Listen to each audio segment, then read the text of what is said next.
house on Maple Street had been in my family for 3 generations, but I'd never really called it home until my grandmother passed last October. As the only grandchild who hadn't fled to the coasts, I inherited the 2-story colonial with its creaking floors, drafty windows, and that peculiar smell of old wood and lavender that seemed permanently embedded in the walls. At 28, I figured it was time to stop throwing rent money away at my cramped apartment downtown. The house was paid off, spacious, and came with enough character quirks to keep life interesting.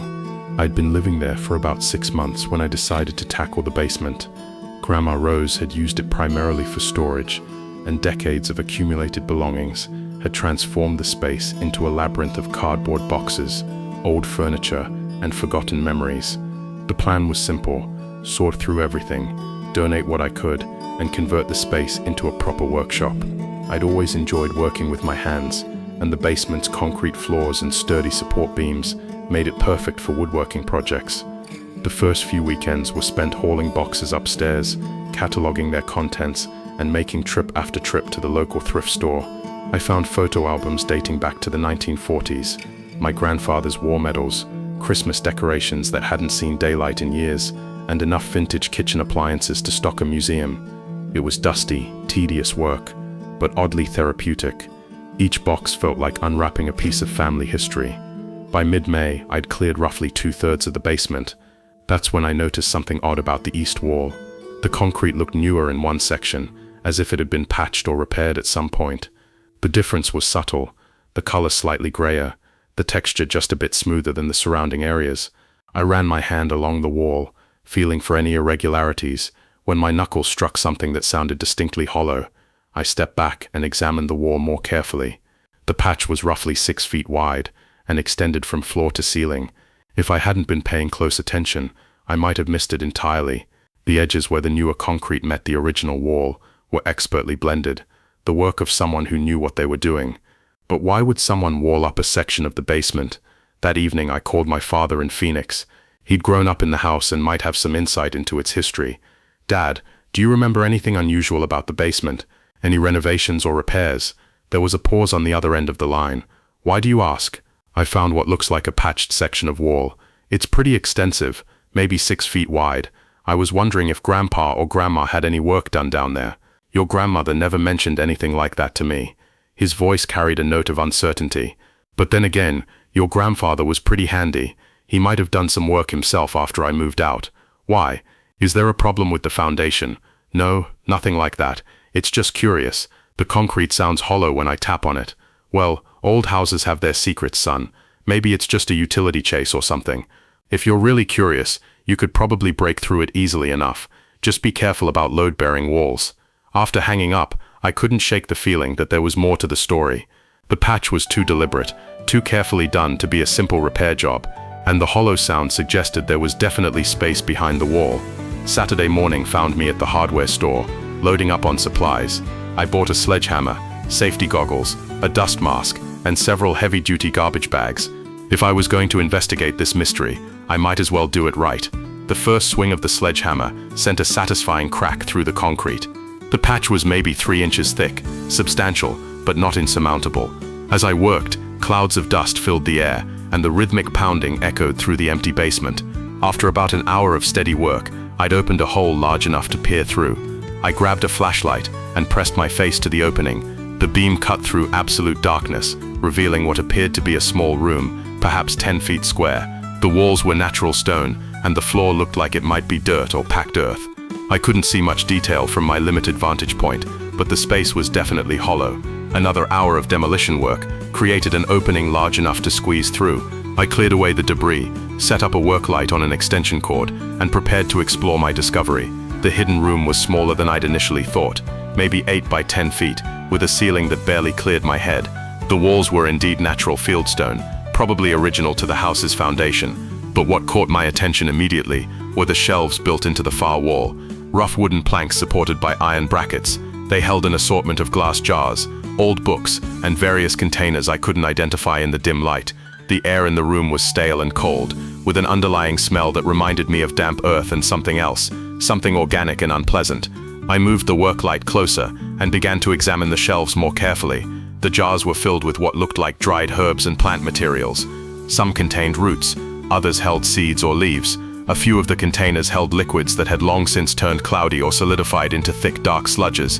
Many of the jars were labeled in spidery handwriting, but the ink had faded and the language looked foreign, possibly Latin. The books were in even worse condition. The leather bindings were cracked and moldy, and many of the pages had turned brown with age. I carefully opened one of the volumes and found page after page of handwritten notes, diagrams, and what appeared to be recipes or formulas. Again, much of the text was in Latin, but there were also passages in English that made my skin crawl. For the binding of restless spirits, read one heading. Below it were detailed instructions involving candles, salt circles, and various herbs. Another page described the summoning of departed souls for discourse and revelation. The margins were filled with additional notes in a different hand, as if someone had been adding their own observations and modifications. I was so absorbed in the books that I almost missed the sound. It was faint at first, like the whisper of wind through leaves, but there was no wind in the sealed room. I looked up from the book and listened carefully. The sound came again, a soft rustling that seemed to emanate from the walls themselves. My rational mind provided several explanations: settling foundation, mice, air moving through gaps in the stone. But something about the sound felt wrong, too rhythmic to be natural, too purposeful to be random. I swept the flashlight beam around the room, looking for the source. That's when I noticed the symbols, carved into the stone walls. They were subtle enough that I'd missed them in my initial examination. They covered nearly every surface, complex geometric patterns, interwoven with letters and numbers that hurt to look at directly. The carvings were old, worn smooth by time, but still clearly visible when the light hit them at the right angle. The rustling sound came again, louder this time, and I realized it wasn't coming from the walls. It was coming from above me. I aimed the flashlight at the ceiling, and my blood went cold. The stones above my head were moving. I aimed the flashlight at the ceiling, and my blood went cold. The stones above my head were moving, not sliding or shifting, but writhing, like they were alive. As I watched in horror, shapes began to emerge from the rock itself. Pale, elongated forms that stretched and twisted as they pulled themselves free from the stone. I stumbled backward, knocking over several jars. They shattered on the dirt floor, releasing smells that made my eyes water and my throat burn. The things in the ceiling were more distinct now, revealing themselves to be human in basic shape, but wrong in every detail. Their limbs were too long, their joints bent in impossible directions, and their faces were smooth expanses of pale skin with deep, dark hollows where eyes and mouths should be. The rustling became a chorus of whispers in a language I didn't recognize but somehow understood. They were hungry, they had been waiting, and now, finally, someone had opened their prison. I ran for the opening I'd created, but the creatures moved faster than seemed possible. They flowed across the ceiling and down the walls like a liquid shadow, their whispers becoming shrieks that seemed to come from inside my own skull. I squeezed through the hole in the wall just as icy fingers brushed the back of my neck. I didn't stop running until I reached the top of the basement stairs. Slamming the door behind me, I grabbed my phone and called the first number in my contacts. My neighbor Jim, a retired contractor who lived next door. "Jim, it's Mike. I need your help. Can you come over right away?" "Sure thing, Mike. Everything okay? You sound rattled. Just please come over and bring some concrete mix if you have any." Jim arrived 20 minutes later with a bag of quickset concrete and a concerned expression. "What's going on, son?" I led him to the basement, where the hole in the wall gaped like a wound. The work light I'd left in the hidden room was still on, casting long shadows that danced across the concrete floor. "I found this room behind the wall," I explained, "but there's something wrong with it, something dangerous." Jim peered through the opening, his weathered face creased with concentration. "Looks like an old root cellar or storage room, pretty common in houses this age. What makes you think it's dangerous?" "Look at the shelves, Jim. Look at those books." He squeezed through the opening, and I reluctantly followed. In the harsh light of the work lamp, the room looked smaller and less threatening than I remembered. The jars sat innocently on their shelves, the books lay open where I'd left them, and the ceiling showed nothing but old stone. "These are interesting," Jim said, examining one of the books. "Looks like your great-grandmother might have been into folk medicine or herbalism. My own grandmother had books like these, old remedies for ailments, instructions for preserving food, that sort of thing. But the writing, the symbols, Latin was pretty common in old medical texts. And those carvings could be decorative, or maybe religious symbols. Some of the old-timers were pretty superstitious." He looked at me with genuine concern. "Mike, you look like you've seen a ghost. What really happened down here?" I started to explain about the moving stones and the pale creatures, but the words sounded insane even to my own ears. Jim listened patiently, nodding occasionally, but I could see the skepticism in his eyes. "Son, you've been working pretty hard on this house. Sometimes when we're tired and stressed, our imagination can run away with us. These old basements can feel pretty spooky, especially when you're down here alone." Maybe he was right. Maybe I'd let my imagination get the better of me. The room looked harmless enough in the bright light, and Jim's presence made everything feel more normal, more rational. "You're probably right," I admitted. "I think I just spooked myself. Tell you what, if you really want to seal this back up, I'll help you. But you might want to have a professional check it out first. Make sure there are no structural issues." We spent the next hour examining the room more thoroughly. Jim pointed out details I'd missed. Old tool marks on the walls, evidence of shelving that had been removed, what looked like an old ventilation system that had been blocked up. It really did seem like a storage room that had simply been sealed off for some reason. But as we prepared to leave, I noticed something that made my blood run cold. In the dirt floor, clearly visible in the bright work light, were footprints. Not mine, not Jim's. These were longer, narrower, with what looked like claw marks at the tips. Jim saw them too. His face went pale as he knelt down for a closer look. "Mike," he said quietly, "these tracks are fresh, and they lead to that corner over there." We followed the prints with our flashlights. They ended at what appeared to be a solid stone wall, but as we examined it more closely, we found a gap, barely wide enough for a person to squeeze through, hidden behind a naturally occurring fold in the rock. "There's another room back there," Jim whispered. The smell hit us before we could even shine our lights through the gap. It was the stench of decay, of things long dead and rotting, but underneath that was something worse, a sweet cloying odor that made my stomach turn. Jim squeezed through the opening first, his flashlight beam disappearing into the darkness beyond. I heard him gasp, then retch, then curse in a way I'd never heard the mild-mannered retiree speak before. "Don't come in here, Mike. We need to call the police. We need to call them right now." But curiosity and dread compelled me forward. I squeezed through the gap and into a nightmare that would haunt me for the rest of my life. The second room was larger than the first, maybe 12 by 15 feet. The walls were covered in the same carved symbols, but these were deeper, fresher, as if they'd been maintained over the years. Candles in various states of decay were arranged in complex patterns on the floor, and the remains of salt circles were still visible in the dirt. But it was the alcoves in the walls that made me understand why Jim had reacted so strongly. Carved into the stone were dozens of small niches, each one containing what had once been a human head. Most were nothing but skulls now, but a few still retained enough flesh to be recognizable as having once been people. Men, women, children, an entire collection of the dead arranged like trophies, and in the center of the room, partially hidden by shadow, was a newer addition to the collection. The body was fresh enough that decomposition had only just begun, but advanced enough that identification would be difficult.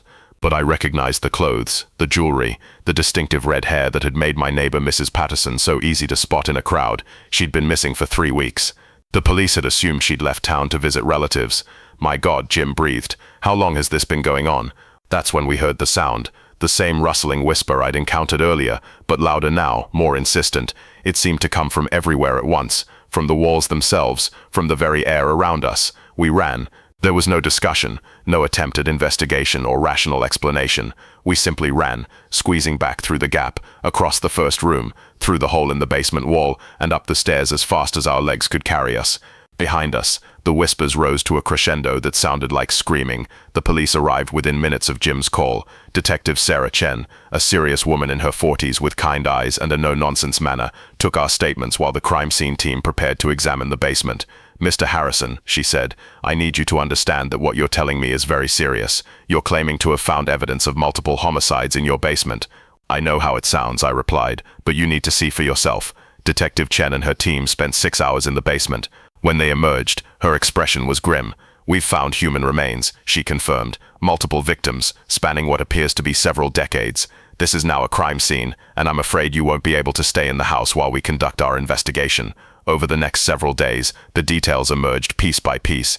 The forensic team identified remains from at least 18 different individuals, dating back to the 1940s. DNA evidence linked several of the victims to missing persons cases that had never been solved. Mrs. Patterson's body was removed, and her death officially changed from a missing person case to a homicide. But the investigation raised more questions than it answered. The house had been owned by my family for 3 generations. My great-grandfather had built it in 1938. My grandfather had lived there until his death in 1987, and my grandmother had remained until her passing the previous year. The timeline suggested that someone in my family had been responsible for the killings, but that conclusion made no sense. I'd known my grandparents well. They'd been kind, gentle people who'd raised my father with love and care. The idea that either of them could have been a serial killer was absurd, but the evidence was undeniable. The bodies were there, the room had been sealed from the inside, and the house had never been sold to anyone outside the family. Detective Chen called me a week later with an update that only deepened the mystery. Mr. Harrison, we've completed our examination of the basement rooms. I need to ask you about your family's religious or cultural background. We're Methodist mostly, pretty standard American family. Why? The symbols carved into the walls, the arrangement of the bodies, the ritual elements we found, they suggest involvement in occult practices. Specifically, what appears to be some form of necromancy. The word hung in the air between us like a curse. Detective, I can assure you that my grandparents were not involved in anything like that. They went to church every Sunday. My grandmother taught Sunday school. I believe you, Mr. Harrison, but someone was using those rooms for ritualistic purposes, and they had access to your house for decades. Is there anyone else who might have had keys? A caretaker perhaps, or a family friend?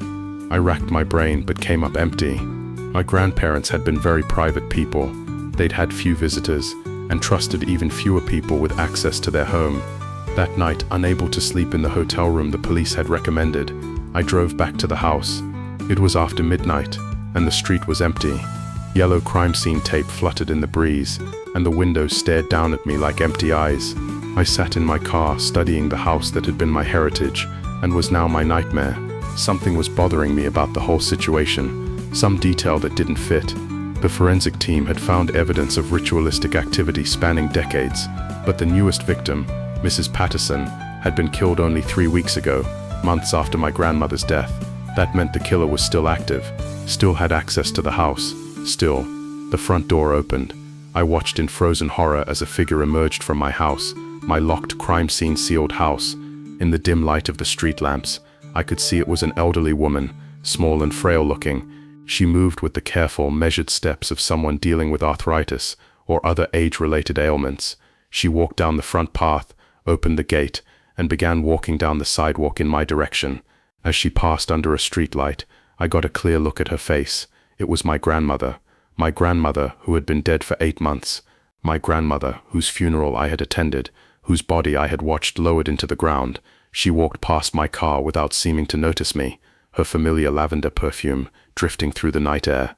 I watched her continue down the street until she disappeared into the shadows between streetlights. I sat in my car for another hour, but she didn't return.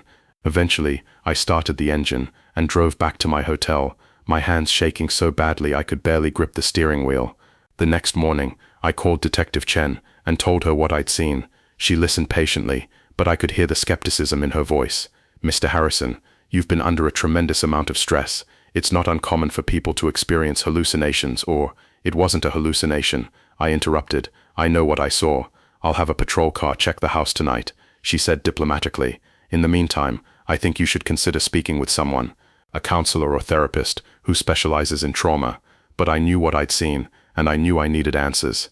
That afternoon, I drove to the cemetery where my grandmother was buried. Her grave was in the family plot, next to my grandfather's headstone.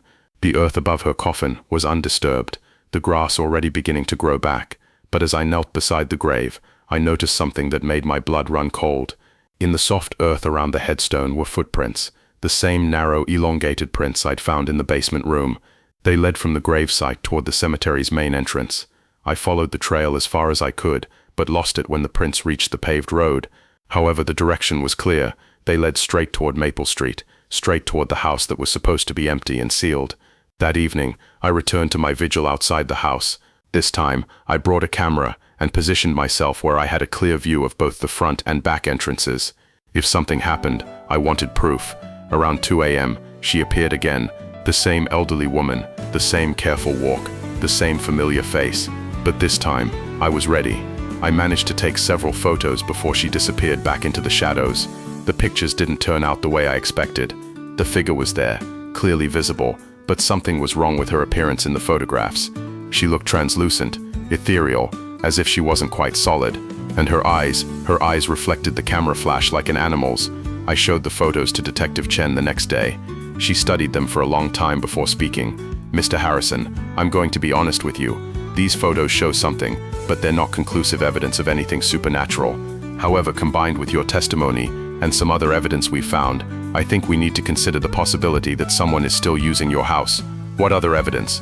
Fresh candles in the basement rooms, signs that someone has been maintaining the ritual circles.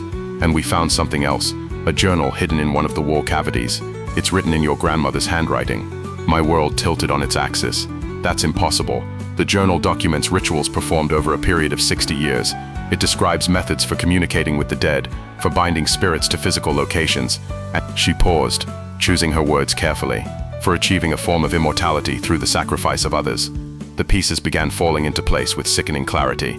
My grandmother's sudden decline in health, her insistence on staying in the house until the end, her refusal to let anyone else clean the basement, the strange smells I'd attributed to old wood and lavender, the neighbors who had gone missing over the years, people who had trusted her, who had visited her regularly. "Detective," I said quietly, "I think my grandmother is still alive." Mr. Harrison, not alive like you and me, but not dead either. I think she found a way to bind herself to that house, to continue existing through those rituals, and I think she's been killing people to maintain that existence. Detective Chen was quiet for a long moment. Finally, she said, "There's something else." We consulted with an expert in occult practices, a professor from the university who studies historical religious movements. According to him, the symbols and ritual layouts in your basement are consistent with practices designed to anchor a soul to a physical location after death, so it's possible. According to the historical record, there are documented cases of people attempting such rituals. Whether they actually work, she shrugged. Let's focus on what we can prove. If someone is still using your house, still killing people, we need to stop them. That night we set up surveillance equipment throughout the house, motion sensors, night vision cameras, audio recording devices, enough technology to document whatever was happening in those basement rooms. The equipment recorded 6 hours of activity, footsteps moving through the house, doors opening and closing, and voices, multiple voices engaged in conversation. But when Detective Chen and her team reviewed the footage, they found something that defied explanation. The cameras showed empty rooms. The motion sensors detected movement, but the night vision equipment revealed nothing but shadows. The audio recordings captured voices, but when run through voice recognition software, they all matched the same person, a woman whose vocal patterns were consistent with someone in their 70s. It was my grandmother's voice, having conversations with people who weren't there, or rather people who were there but couldn't be seen. She's talking to them, I realized. The victims. She somehow bound their spirits to the house, just like she bound herself. Detective Chen looked skeptical, but she couldn't argue with the evidence. Something was happening in that house, something that conventional investigation methods couldn't explain. "What do you want to do?" she asked. "I want to confront her. Tonight, if she's really still existing, then maybe I can convince her to stop." "That's not a good idea, Mr. Harrison. If there is someone dangerous in that house, she's my grandmother," I said. "Whatever she's become, whatever she's done, she won't hurt me. I'm family." I returned to the house that night, armed with nothing but a flashlight and a desperate hope that I could somehow reason with whatever my grandmother had become. The basement door was standing open, and I could see light flickering in the depths below. I found her in the hidden room, surrounded by lit candles, reading from one of the ancient books. She looked exactly as I remembered her. Gray hair pinned back in a neat bun, floral dress, sensible shoes. But her skin had a waxy, translucent quality, and when she looked up at me, her eyes were completely black. "Hello, Michael," she said in her familiar, gentle voice. "I've been expecting you." "Grandma Rose," I managed to say. "What have you done?" "What I had to do," she replied matter-of-factly. "Death is not the end, Michael. It's simply a transition, if you know the proper methods. I've been transitioning for 60 years now, learning the secrets that others are too afraid to explore. The people upstairs in the other room, you killed them. I freed them," she corrected, "freed them from the limitations of physical existence and bound them to something greater. They're part of the house now, part of me. They understand the truth." As she spoke, I became aware of whispers around me, the same voices I'd heard before, but clearer now, more distinct. They were pleading, begging, crying out in anguish. These weren't willing participants in my grandmother's grand design. They were prisoners. "Let them go," I said. "Whatever you think you've accomplished, it's wrong. These people didn't choose this." "Choice?" She laughed, a sound like wind through dead leaves. "Michael, choice is an illusion. We're all bound by forces greater than ourselves. I simply learned to work with those forces instead of against them. The candles around the room began to flicker more violently, and the temperature dropped noticeably. I could see shapes moving in my peripheral vision, pale figures that vanished when I tried to look at them directly. The ritual is almost complete, my grandmother continued. 60 years of preparation, 60 years of gathering the necessary elements. Tonight, I transcend the final barrier between life and death. Tonight I become truly immortal. What about me? I asked, though I already knew the answer. You're the final component, Michael. Family blood, freely given. Your life force will anchor the transformation permanently. The pale figures were more solid now, more visible.